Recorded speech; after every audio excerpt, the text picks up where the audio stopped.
Where did you post the casting notice for Amateur?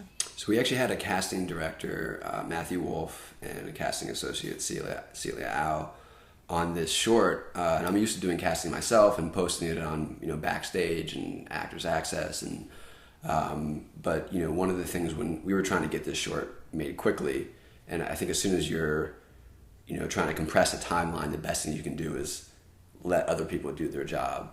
So that's a question for them. I did have some friends on Facebook say, "Hey, I just saw a posting that for something that you're directing on my actor's feed," but I didn't, honestly, I didn't know where that was. My job was just as a director to show up and not just see who could nail the role, but then how they take direction and take them off in a few different directions. And from there, it was a matter of rehearsal. I think the nice thing about casting a short is that someone can go read the entire piece and know the arc and know what's coming, so that they come in, they're not just reading a scene context free. So you really, with a 9-page script, you really get a sense of who grasps the character, but do they understand the complexities, and can they make the turn at the end?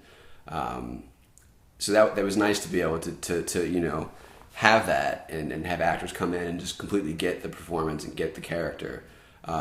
Felt great as the screenwriter. And then as a director, we did a rehearsal at my apartment the day before the shoot, which was really what allowed us to, on the day, be making small tweaks, as opposed to having to do a global redo and say, okay, this scene is way too blank, and we need to get on target during, while you're burning through money on the set. So, the short being there's very definite arcs in each character. There's a very definite power dynamic that is shifting, and to be able to rehearse and sort of say, okay, what your level of confidence is at this point, and how, knowing where it's going, and to sort of break down each individual scene and have that tone already, have all of us be on the same page already going into the day, is really what allowed us to, achieve what we achieved, given the page count, the number of setups we were doing, in what is essentially, except for the last scene, a one-day shoot.